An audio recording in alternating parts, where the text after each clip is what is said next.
है कि जब वो हृदय में है, हमारे रोम रोम में है, चारों तरफ है, तो हमारा संबंध उनसे क्यों नहीं हो पाता है, हम उनसे क्यों नहीं जुड़ पाते हैं? तो उसके लिए त्याग और तपस्या जरूरी होती है। त्याग का मतलब ये होता है कि जो भोजन है, जो हमारे संगी साथी लोग हैं, जो हमारे विचार हैं और जो हमारा कर्म है, पूरा का पूरा सिस्टम में आने के लिए खराब लोगों का, खराब वस्तुओं का संग छोड़ा जाता है और कम लोगों का, जो अच्छे हैं, जो हमारे मार्ग पे हमारी सहायता करेंगे, तो उन लोगों का संग साथ जब पूरा होता है तब हमारा सिस्टम सही होता है। तो इसके लिए इन्होंने घर का त्याग किया। दो बातें थी, एक हिंसा चित्त में बैठ गई कि हमारा विवाह में ऐसा कार्य, एक तो ये बैठ गया। दूसरा, जो भगवान प्रेम, भगवान कथा, ऋषि महर्षि मतंग के सानिध्य से जो प्राप्त हुआ वो भगवत प्रेम मिला। ये दो चीजें मिली तब इसका निश्चय हुआ कि मैं भगवान को पाऊंगी। अब भगवान को ऐसे तो पाया नहीं जा सकता है, क्योंकि दृष्टि में भी भेद है, दृष्टि भी दूषित है, सुनना समझना भी सब दूषित है। वातावरण सारा जहां दूषित हो, वहां पे एक ऊंची, इतनी ऊंची स्थिति को प्राप्त करने के लिए तो त्याग और तप जरूरी होता है।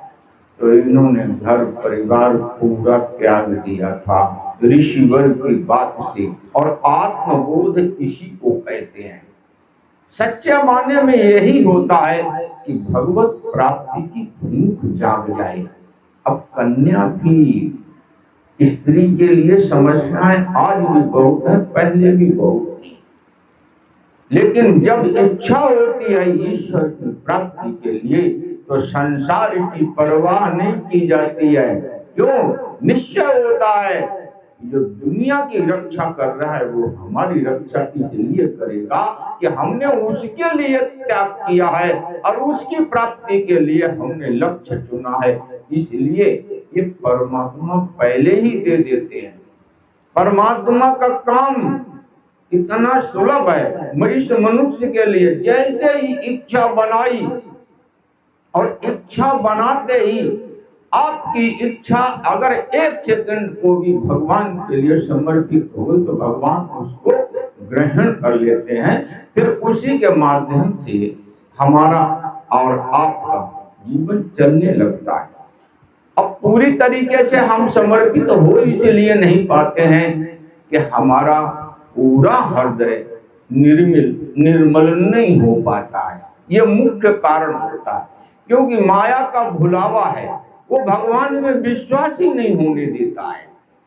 यह जो भ्रमित करने वाली जो शक्तियां हैं वो ये भगवान से जुड़ने नहीं देती हैं, और जो भगवान से जुड़ने वाली शक्ति है वो भगवान से जब निर्मल हृदय होता है और वो सुनते हैं। इतना काम करना होता है कि भगवान कहते हैं कि निर्मल मन जन सो मोहि पावा। इसका मतलब ये होता है कि निर्मल मन तो हमें बनाना होगा, ये हमारा काम है। ये भगवान जी ने हमको सौंपा हुआ है कि निर्मल मन आपको बनाना है।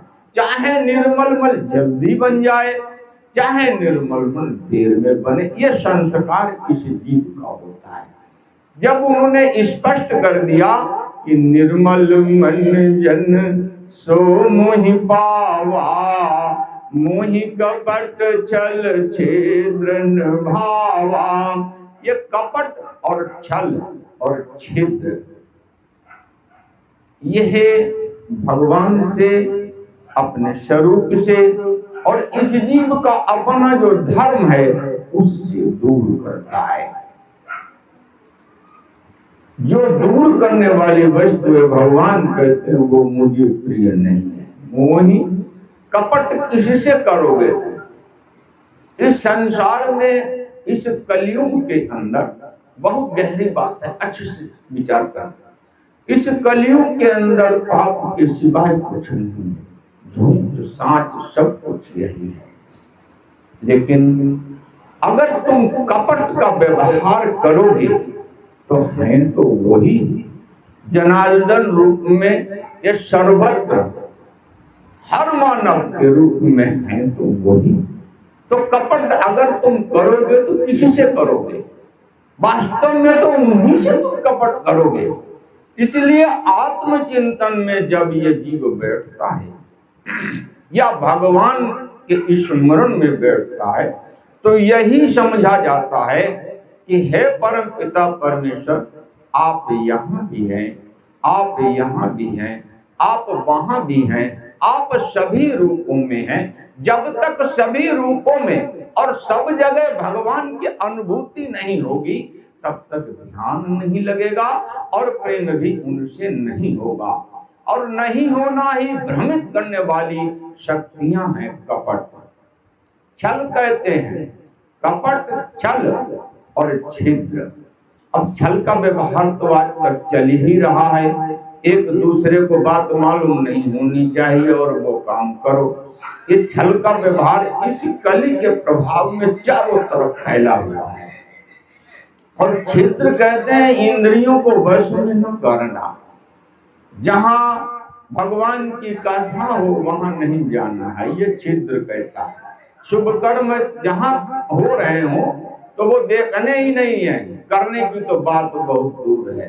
तो ये जो इंद्रियां होती हैं, सुनने की, देखने की, बोलने की, चलने की, ये जो हमारी 5 कर्म इंद्रियां हैं, 5 ज्ञान इंद्रिय हैं, तो इनसे ज्ञान प्राप्त होता है और कर्म किया जाता है।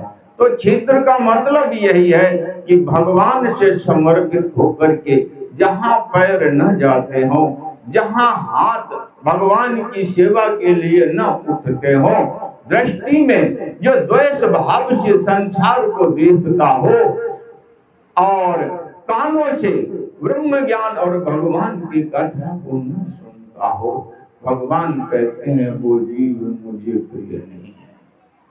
मोहि कपट छल छिद्र न भावा, यह व्यक्ति मुझे नहीं चाहिए। देखो, संपूर्ण संसार मन को खुश करने में लगा हुआ है, मन के वशीभूत होकर के चल रहा है संपूर्ण संसार। आज भोजन में क्या बनेगा ये नहीं देखेंगे कि हमको स्वस्थ के लिए, स्वस्थता के लिए भोजन बनना चाहिए, लेकिन जो अच्छा लगे वो बनना चाहिए। स्वास्थ्य का कोई ध्यान नहीं है अध्यात्म में, क्योंकि भोजन अगर शीत होता है, सौम्य भोजन होता है, तो यही हृदय, यही शरीर, यही विचार सब उत्तम होते हैं।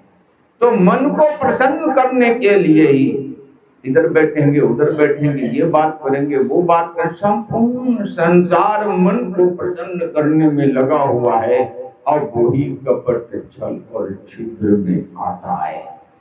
कोई बिरला होता है जो अपने मन को अपने अनुकूल चलाता है। अब अपना कौन है और कौन अपने अनुकूल चला सकता है मन को? अपने अनुकूल का मतलब ये होता है कि धर्म, शास्त्र, पुराण, इनमें जो विचार आए हैं उनके मुताबिक अपने आप को चलाना। जब अपने आप को आप वेद, शास्त्र, पुराण के अनुकूल चलाओगे तब आपका मन संयम होगा, आपका मन तपस्वी होगा। जो मन तपस्वी होगा, संयम में होगा, भगवान उसी मन को ग्रहण कर लेते हैं। और वो कोई बिरला होता है, नहीं तो सभी को संसार की ही बातें अच्छी लगती हैं। तो संसार की बातें आपको अच्छी नहीं लगती हैं, आपके मन को अच्छी लगती हैं, तो आप बुद्धि भी वहीं लगाते हो, आपका चित्त भी वहीं लगा रहता है। जब ऐसी स्थिति होती है तो ईश्वर कहाँ मिलेगा? यही भगवान की माया है और यही छल है। यही कपट है। किसके साथ कपट, किसके साथ चल और चित्र अपनी इंद्रियों को।